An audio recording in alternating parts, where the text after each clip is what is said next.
Good morning, students. In this class, I will be discussing the historical roots of the modern newspaper industry, and there will be a discussion on the effect of the penny press on modern journalism. And finally, I'll talk about sensationalism and yellow journalism as they relate to the newspaper industry. So, what is news? An event must first be interesting to the public, and the public for this purpose means for each paper the people who read that paper. So, it is an interesting event which caters to certain people, and that people prefer a certain paper which gives those interesting news.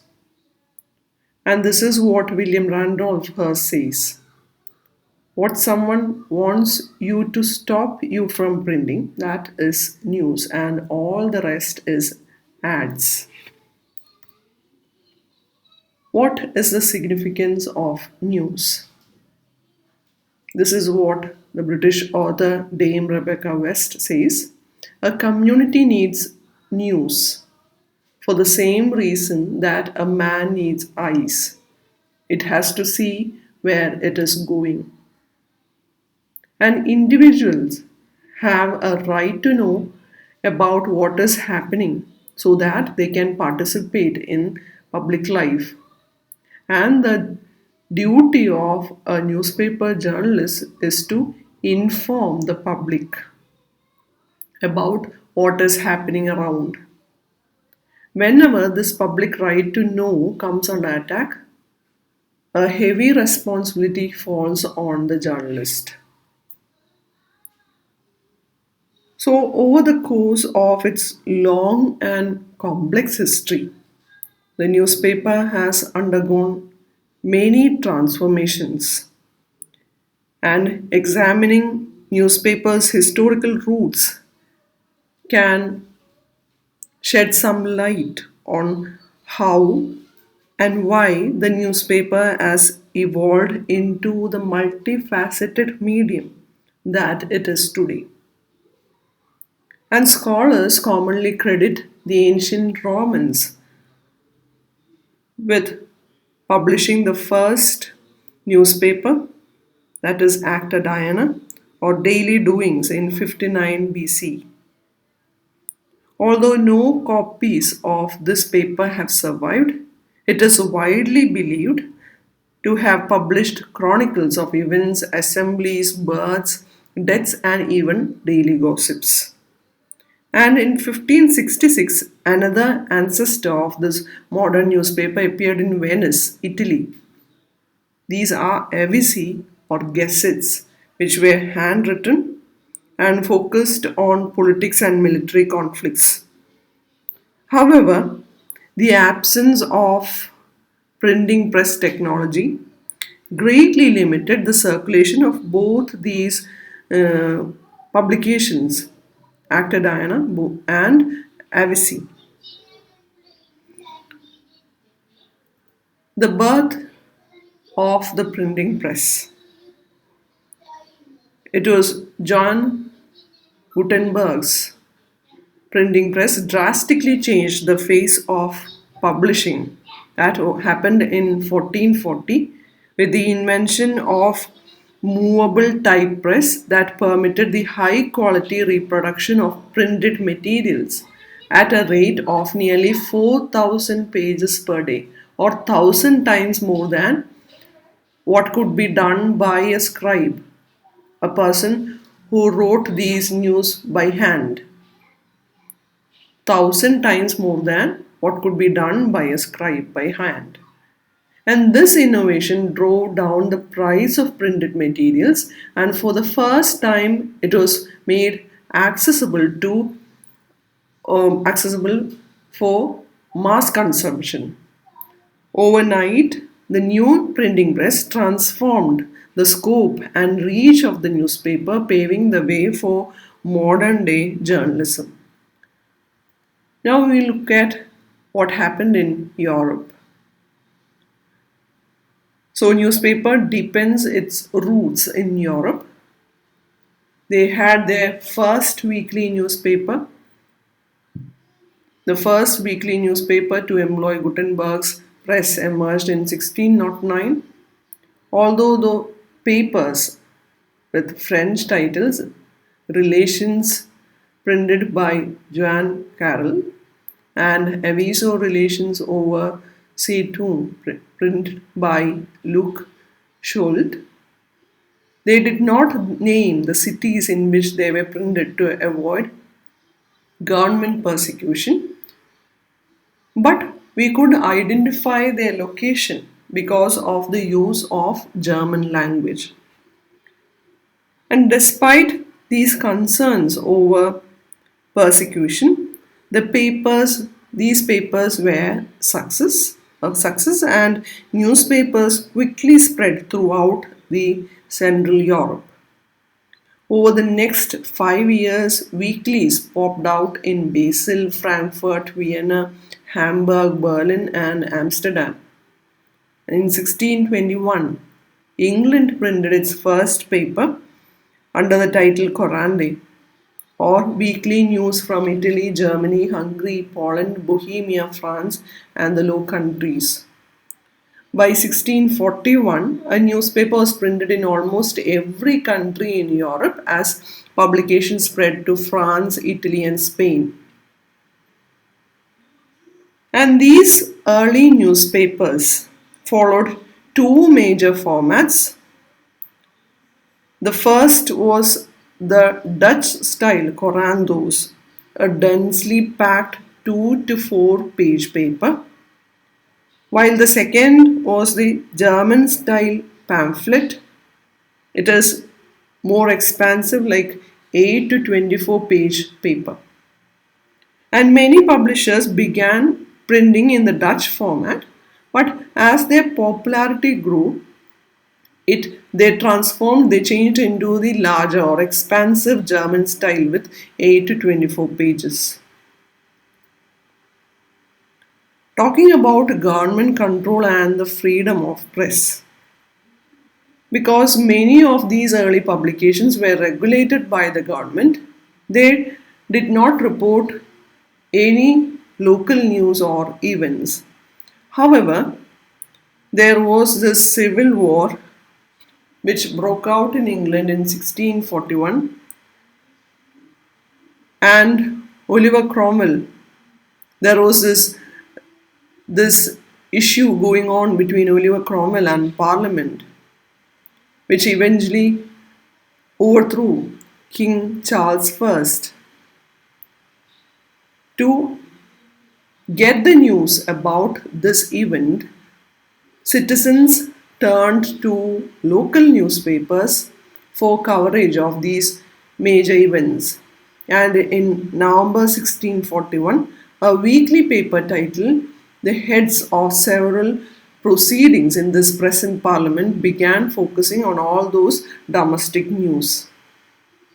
And this paper triggered a discussion about the freedom of the press, and that was later articulated in this major treatise by John Milton, Areopagitica, which was written in 1644.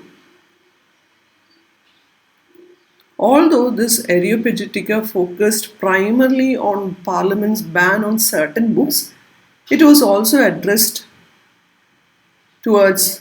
this issue of government ban. So Milton criticized the tight regulations on their content by stating these lines, I quote, "Who kills a man kills a reasonable creature, God's image, but he who destroys a good book kills reason itself, kills the image of God as it were in the eye." So says Milton. So despite Milton's emphasis on text rather than on newspaper, this treatise had a major effect on printing regulations. In England, newspapers were freed from government control and people began to understand the power of free press.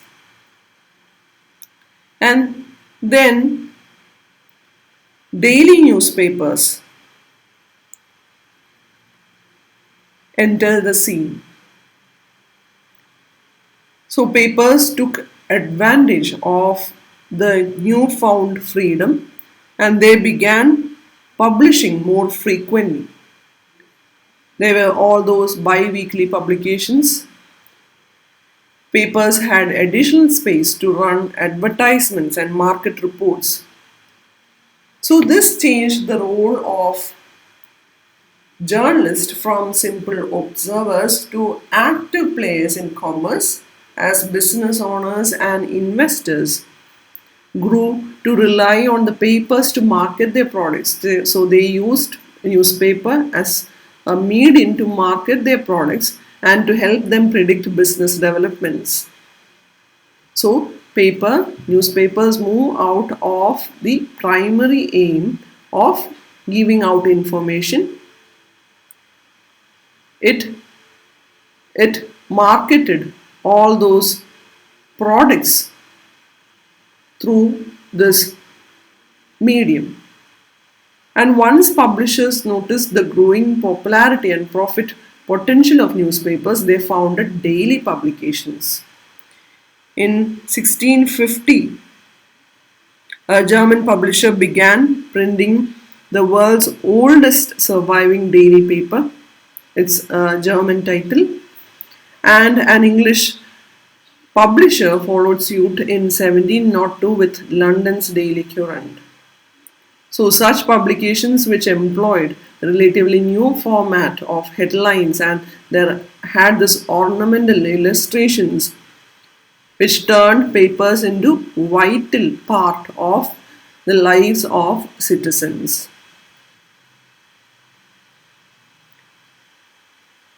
Next is all those colonial American newspapers. Newspapers did not come to the American colonies until September 25th, 1960, when Benjamin Harris printed public occurrences, both foreign and domestic, which was a first multi-page newspaper. And later this paper was shut down by the colonial government on September 29, 1690. It had a really short span. And then there is Boston newspaper. Boston newspaper came out after 14 years. And it is the first continuously published newspaper in the colony of Massachusetts. The Boston Gazette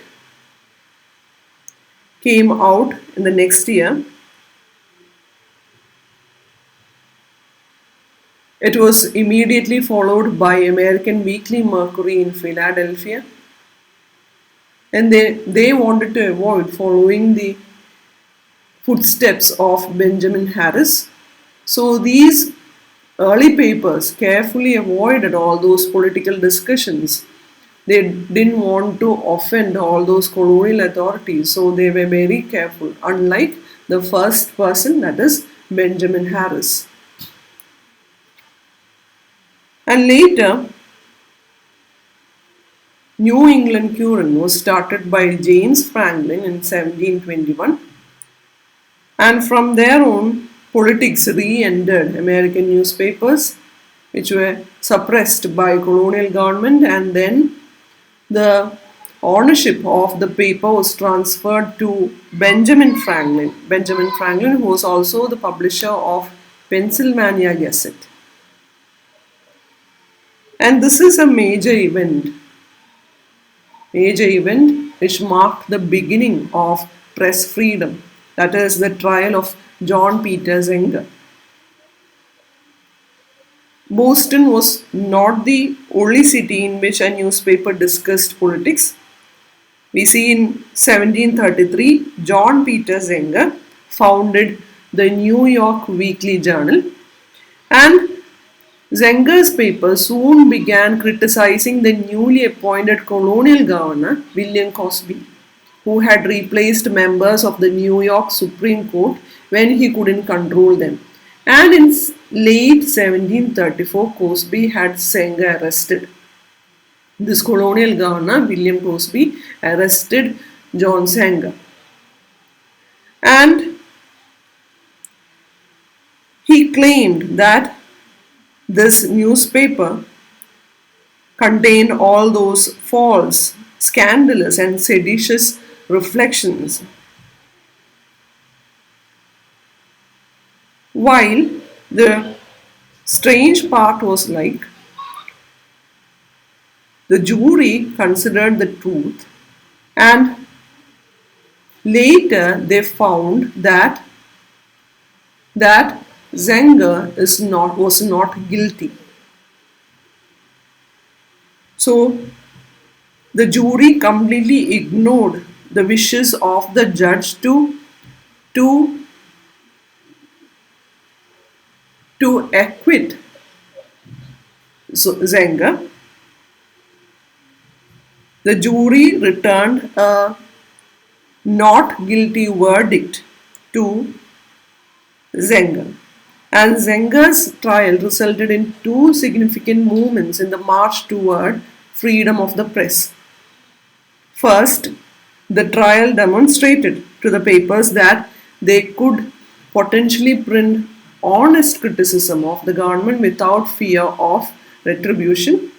And secondly, the British became afraid that an American jury would never convict an American journalist. So, with Zenger's verdict providing more freedom to the press, there was a call for emancipation from England. There was in this colony of Britain, that is in America, they had a new vigor to protest against British people through newspapers. So newspapers became a medium for all those political discussions. In 1791, there came this freedom of the press. United States of America adopted the First Amendment as part of the Bill of Rights, and this act says Congress shall make no law abridging the freedom of speech or of the press. And this one sentence, abridging, Congress shall make no law abridging the freedom of speech or of the press, this one sentence formally guaranteed freedom of press for United States.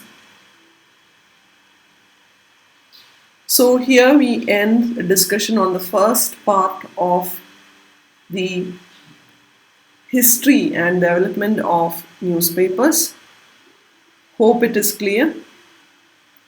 Thank you girls. Have a nice day.